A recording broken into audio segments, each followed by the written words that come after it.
Почитувани колеги, ништо ново од кодаш од Љубе Бошковски. Повторно шпекулации, глупости и лаги.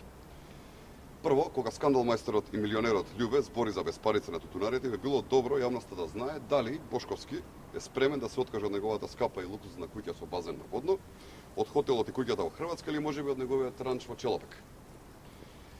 Второ, дали низата пресконференции на Бошковски полни со неточни информации се плод на функционирањето на коалицијата со Бранко Црвенковски.